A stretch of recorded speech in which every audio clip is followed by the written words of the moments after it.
Hi, this is Greg Jameson with today's e-marketing tip to help you grow your online sales. And what I want to discuss today is a subject that many internet marketing firms and certainly most search engine optimization or SEO companies don't like to hear.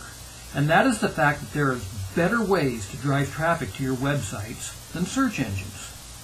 Now you might find that interesting because if you actually go to Google and do a search on Greg Jameson, I totally dominate the first page of Google. As of this recording, I've got 9 of the top 10 listings on Google for my name. So why am I telling you that there are better ways to drive traffic to your website than with a search engine? Well, the reason is that most traffic actually doesn't come from search engines. It comes from people either knowing what site they already want to go to or from a referring site. In fact, sites like Facebook and LinkedIn are now considered referring sites. So if somebody is actually going to go and want to find out information about me, it's much more likely that they will go to Facebook or LinkedIn and search for my name than going to Google. Now you might say, okay, that's fine, but what about a particular product? Well, if somebody's searching for a particular product, in most cases what they will do is they'll start out at Amazon. And they'll go to Amazon and they'll search for the product that they're looking for. And if they don't find it there, guess what? Then they will go to a site like eBay or another particular site depending upon the type of object that they're looking for. If they're looking for a computer, they might go to Dell.com or TigerDirect.com. Only when they can't find it on another site is somebody likely to go to Google in order to find a particular product. You might say, okay, so I'm not finding my products that way, I'm not finding people that way, what about companies?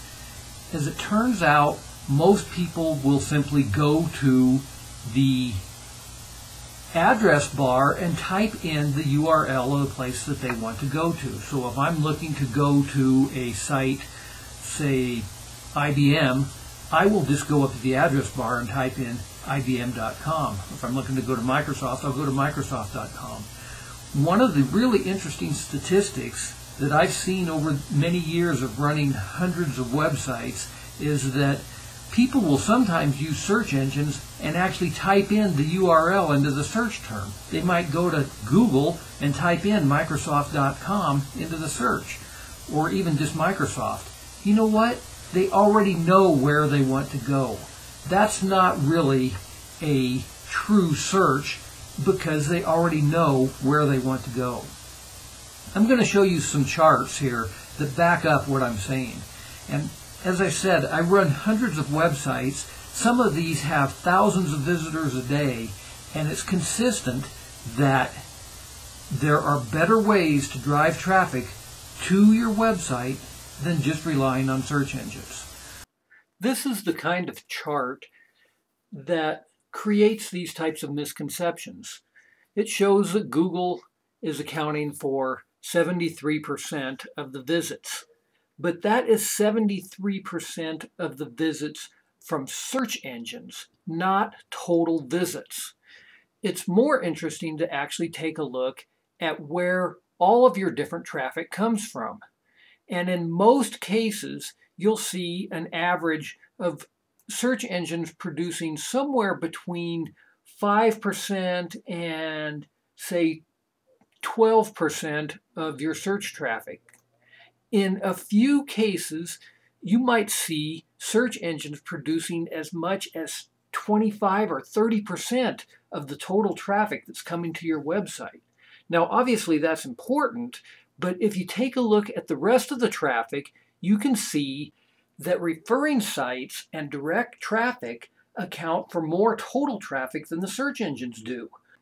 Now, some SEO experts will argue that referring sites are part of search engine optimization.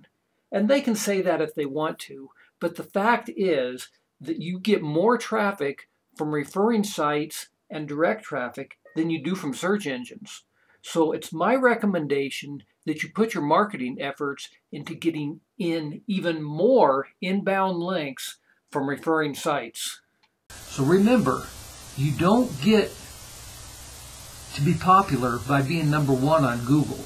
You get to be number one on Google because you're already popular.